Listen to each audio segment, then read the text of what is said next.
तुझे हम दो सना ज़ेबा है प्यारे कि तूने काम सब मेरे संवारे तेरे एहसान मेरे सर पर है भारे चमकते हैं वो सब जैसे सितारे. The Ahmadiyya Muslim community spans the entire world through the blessings of Allah, and it has been through lifetime devotees called Waqf-e-Nau that people are guided and the community infrastructure remains strong and connected. These Waqf-e-Nau are from all walks of life. Some are missionaries spreading the message of Islam, others serve as imams and community leaders, and there are many more who serve their faith and the larger community in all fields. The fourth successor to the promised Messiah, Hazrat Mirza Tahir Ahmad Khalifatul Masih IV, rahimahullah, launched the Waqf-e-Nau scheme, where children are dedicated for Islam by their parents before birth. These children are then guided and nurtured to be servants of Islam, and it is then only through their own choice that they finally become Waqf-e-Nau. You should always remember that you are the group of the Jemaat whose parents have made a covenant with Allah to dedicate your lives for the cause of the Jemaat and Islam.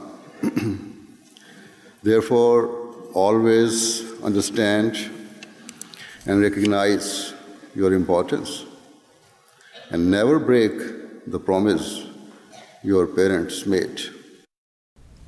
A Waqf-e-Nau scheme was launched by Hazrat Khalifatul Masih Arabi Rahmullah Ta'ala on 3rd of April 1987. And there is a history behind this scheme. It was not mere chance that Hazur thought of this scheme. With the advent of the promised Messiah, there was a need that the Islam should be spread all over the world, and that was the main purpose of his advent. At that time, many people, they dedicated their lives, and when time came of Hazrat Khalifatul Sani, the second Caliph of Jemaat, he had a vision that in future Jemaat is going to spread so rapidly all over the world that we shall need a huge number of workers for the Jemaat. And in one of his historical address, while he was talking about Tehreek-e-Jadid, he said that when he retires to his bed at night, he thinks of sending hundreds of missionaries to various countries. And then he thinks that hundreds are not enough. He needs 1,000. And then when he thinks of Australia, America, and Africa, and various other countries, he thinks that 1,000 are not enough. Then he says that I increase the number, and in this way I think that I need 5,000 missionaries to spread the faith all over the world. He said that somebody may think that I'm a daydreamer, that I think of all of these things at night time. But he said that, remember, my thoughts will never go in vain. My thoughts are preserved in heavens, and a time will come when a man of God will read my thoughts and he will accomplish the task which I have been thinking of. And it's very interesting that Hazrat Khalifatul Masih IV, Rahmullah Ta'ala, he was named a man of God. And you know that Ian Adamson wrote a book about him, and he named it Man of the God. So it was destined that at the time of Hazrat Khalifatul Masih IV, this scheme will be launched. I think in one of the question and answer sessions, one boy asked Hazur, how did you think of this scheme? And Hazur said that God had inspired me with great force that this is the time that I should launch this scheme. And he said that in over the next 100 years, we need a huge number of dedicated people, professional people, who should serve the Jemaat. And this is how the Tehreek Waqf-e-Nau was started. Dedication of one's life to the service of Islam or to the service of religion for that matter is not a new phenomenon. It started right from the time of the Holy Prophet Muhammad ﷺ, where Muslims with all the zeal, the enthusiasm, they sacrifice all what they have, their wealth, their own persons, the Holy Prophet ﷺ himself and his companions to serve Islam. It took a lot of dedication and commitment for one to leave his or her family and then migrate to an unknown world. The philosophy of devotion, devoting your life, is captured in the verse of the Holy Quran, which says, قُلْ إِنَّ الصَّلَاةِ وَنُسُكِي وَمَحْيَايَ وَمَمَاتِي لِلَّهِ رَبِّ الْعَالَمِينَ. That is proclaim that my worship, my sacrifice, my living, and my death is all for the sake of the Lord of the whole of the universe, Almighty Allah.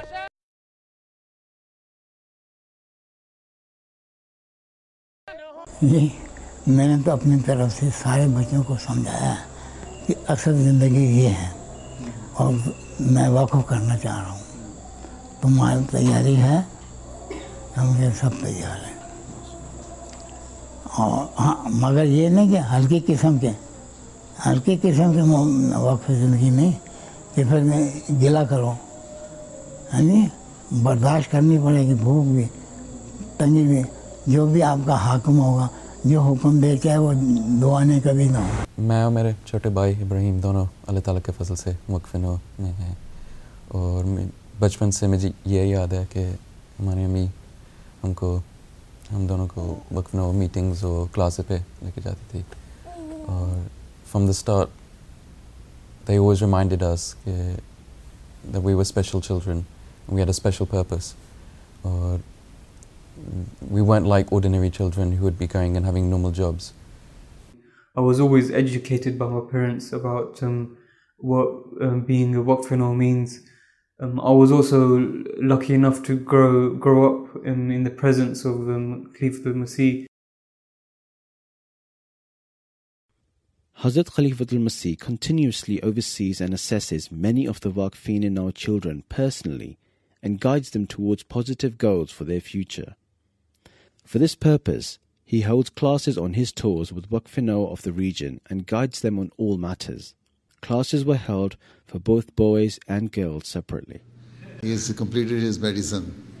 I've asked them to make a clinic and hospital in Indonesia, so he will serve there for the Jemaat. Jemaat will open a clinic, so he will serve there. Or I will send him to Africa, but where can I send you? The thing is that those who have attained the age of 15 should feel the bond that they want to continue their waqf. All right? And then continue with your, and let the center know that what type of education you are getting, right? So that we are well aware of your your record, that how your progress is, right? And Hazur's classes definitely helped me. I mean, they were everything for me at that time. They were the only thing that I looked up to, and that was probably the only reason I dedicated my life for the service of the Jemaat. Attending Hazur's classes in this age, it's helped me a lot because it's enabled me to build a stronger heart and a stronger mind in that sense, because we are the future of the Jemaat. We are going to push this Jemaat forward. So just knowing that, we have to kind of work even harder.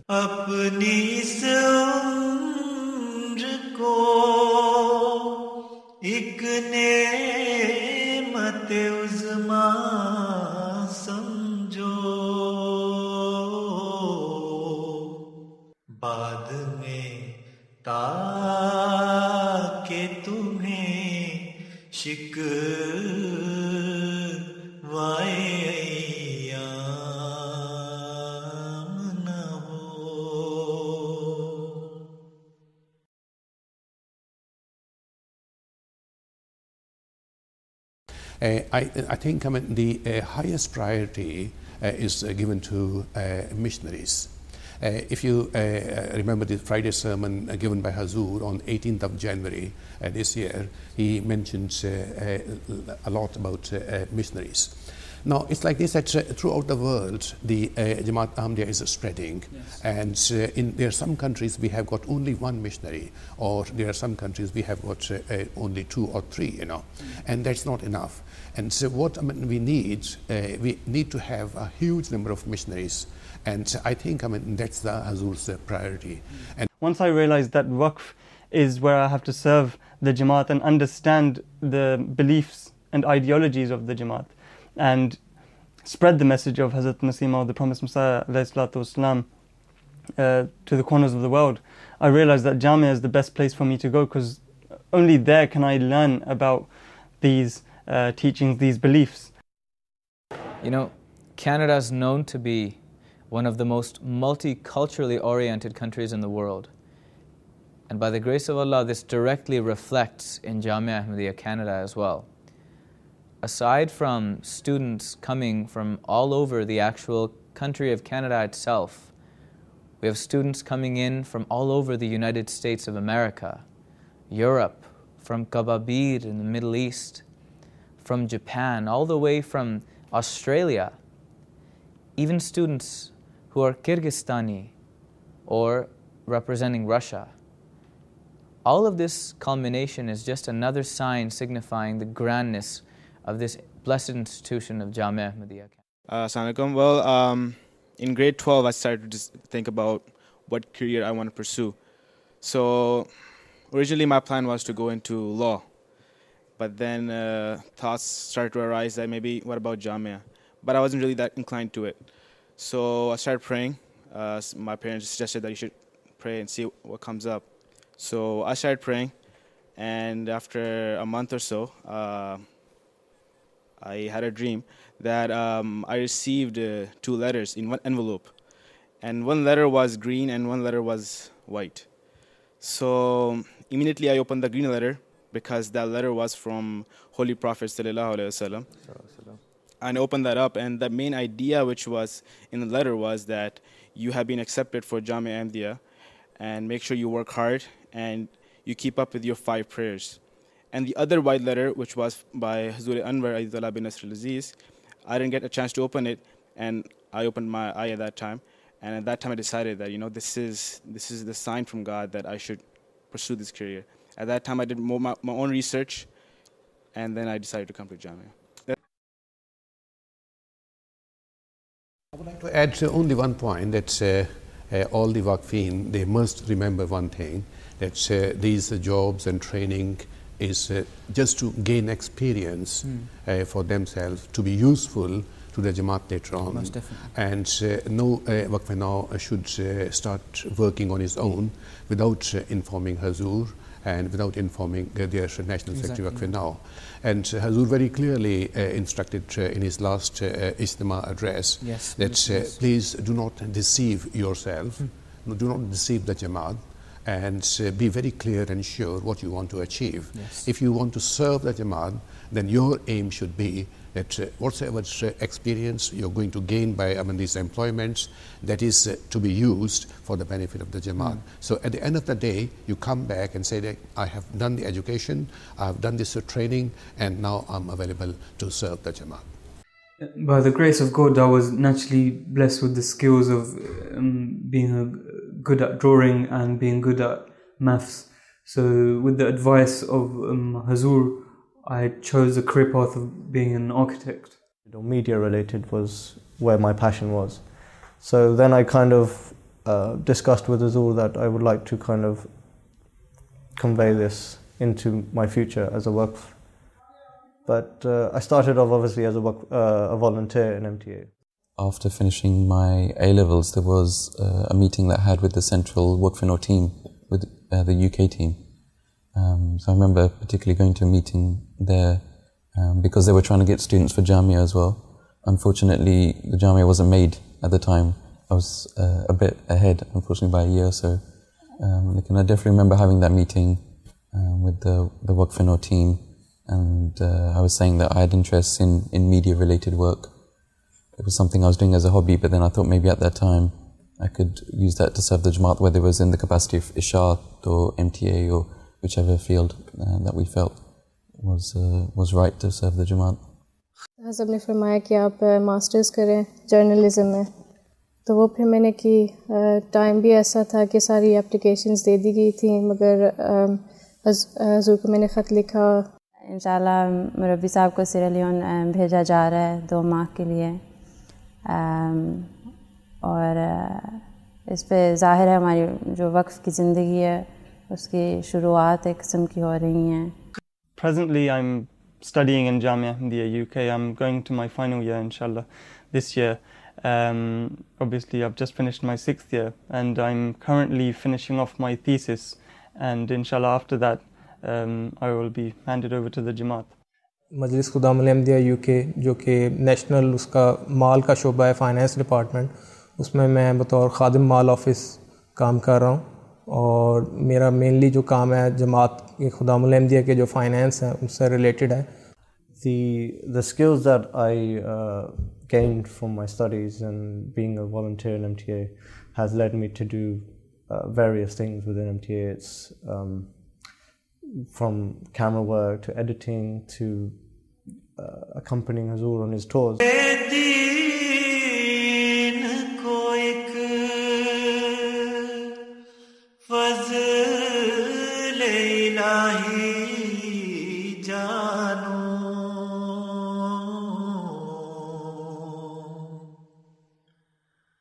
खिदमते दीन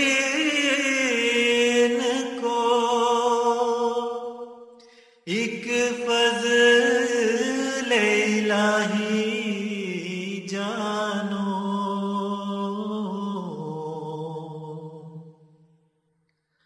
इसके बदले में कभी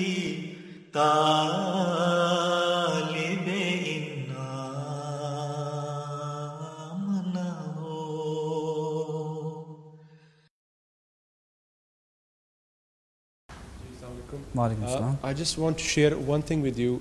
Being a Waqf-e-Nau, what I think this is our moral duty to be a constant contact with Hazrat Hazur Sayyid bin Aziz, because I have got so many examples in my personal life.